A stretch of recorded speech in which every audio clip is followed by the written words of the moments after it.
Have you ever wondered why the top of your kitchen refrigerator, your stove hood range, or even those hard-to-reach kitchen cabinets sometimes sport an unwelcome film of grease? You see, when you're cooking up a storm in the kitchen, something fascinating is happening. Water, oil, and fat become airborne during the cooking process, leaving their marks on unsuspecting surfaces. But what if I told you can harness this invisible culinary ballet to take your cooking to the next level? Today we're going to explore this technique I've been using for quite some time, although I didn't always realize it. I've called it Fat Evap, and it could help you level up your culinary game. And it's all here on Al Lunacy Queuing.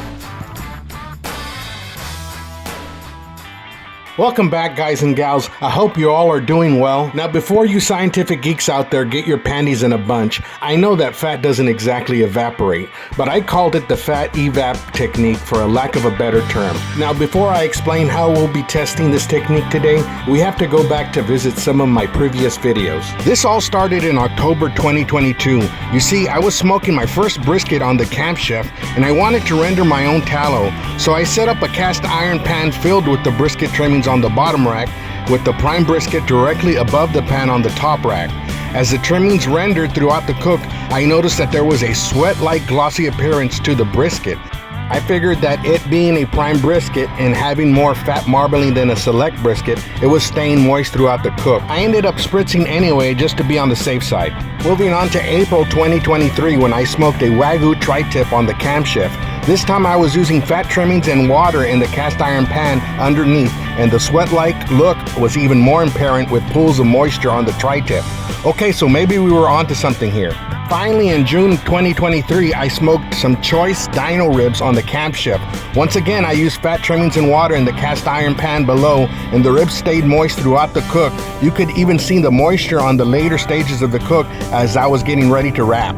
So at this point, I really didn't consider this being a technique. It was just a way I like doing my cooks, but obviously there was something happening to make the fat become airborne, thus keeping the meat moist. So fast forward to the present day, I figured I'd test this technique using a cheap select grade brisket. Now, if this Fat Evap technique is for real, it will keep this cheap select grade brisket moist throughout the cook. And so I placed a cast iron pan with the brisket fat trimmings on the lower rack and the select grade brisket on the top rack of the Camp Chef. The only problem here was that I had yet to figure out that it was the water that was evaporating and carrying the fat and moisture up to the proteins. Now, just in case the brisket would dry out, I poured some pickle juice in the spritzer to have it ready. Pickle juice is a brine made up of water, vinegar, and salt. Now, before I get ahead of myself, let me allow you to see what happens next. An hour and a half later, and the lack of intramuscular fat in the select grade brisket made it dry out quick, so I began to spritz heavily. Some of this brine fell into the cast iron pan as well. This is where I started to realize that maybe I should have added water to the already rendered fat.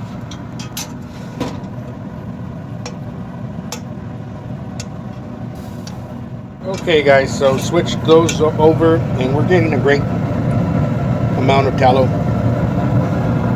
Got 4 hours in, guys. Let's see what we got.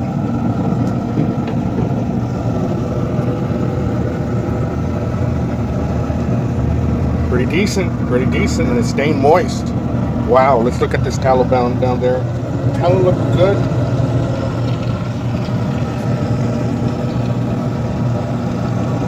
Let me check that. We are at 160 already, so smoke box refill, and then I will start to wrap. We got 5 hours, or almost 5 hours. It's 4.5, and I think I probed it just a few seconds ago. I'm gonna go ahead and wrap, because we want to keep it moist. Guys, so it's time. I got the beef tallow here on the side, but look how juicy still that brisket is. Beautiful. So yes, adding water / brine to the rendering fat did indeed contribute to the fat going airborne and onto the protein. Of course, smoking meat for extended periods of time will lead to water pooling on the surface of the proteins, but nothing to this extent. I mean, this is the latter stages of the cook. I only spritzed the brisket once, and this is a select grade brisket. You see, once the water reaches its boiling point of 212 degrees Fahrenheit, it becomes a vehicle for the fat, carrying the flavors and the aromas of the fat onto your protein above. Now, I'm not going to say that this technique alone is a game changer. However, if you use it along with other techniques, such as the foil boat method, or the tallow pour during the wrap like we're doing here, or even the Goldie's method, where you wrap until you rest, you definitely will up your barbecue game. Now, although I'm slicing the brisket here, my intentions from the very beginning were to make chopped brisket sandwiches from this. So I let it rest for 30 minutes before I chopped it into delicious brisket sandwiches. Being a backyard barbecue YouTuber, I tried not to get too technical on this. I'm sure someone like Mad Scientist could get a lot more technical about this technique.